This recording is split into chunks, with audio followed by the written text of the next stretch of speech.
Bonjour à tous, je m'appelle Corinne Frappin et je suis avocate au barreau de Paris.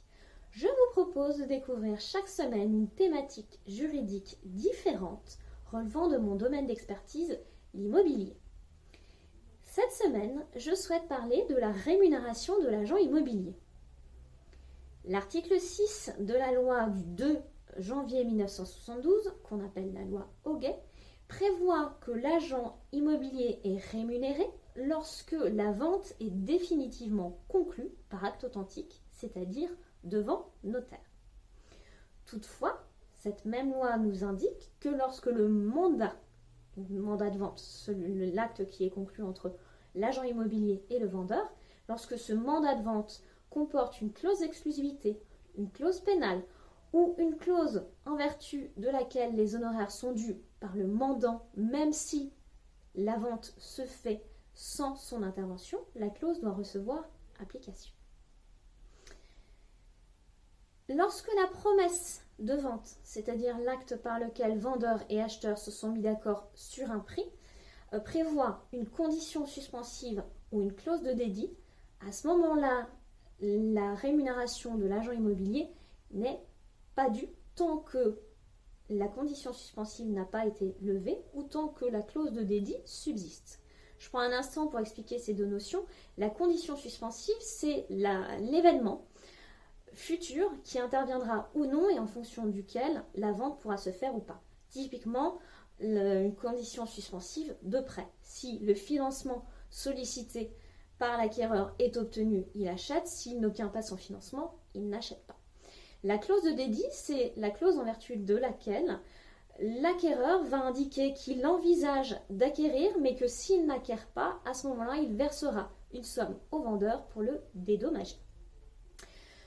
Que se passe-t-il quand l'opération de vente est conclue sans intervention de l'agent? C'est le cas quand vendeur et acquéreur se mettent d'accord pour se passer des services de celui-ci, soit quand le mandat est encore en cours, soit en attendant tout simplement l'expiration du mandat de vente.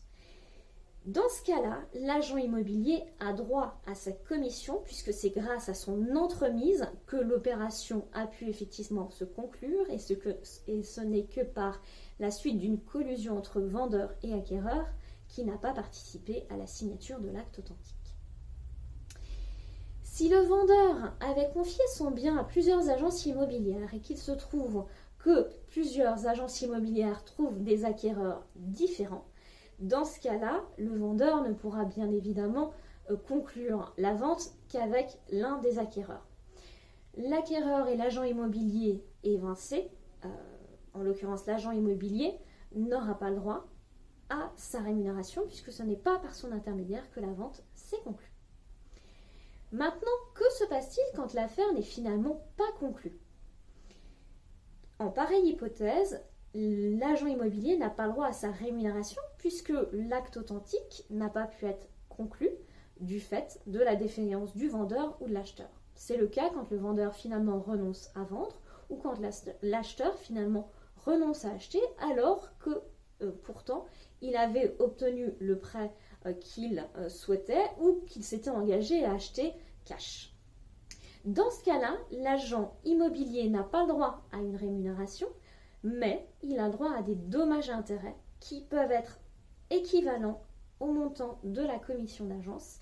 Et ces dommages et intérêts, il va les réclamer à celui qui est fautif, le vendeur ou l'acheteur. Ça dépend des hypothèses que je viens de vous indiquer.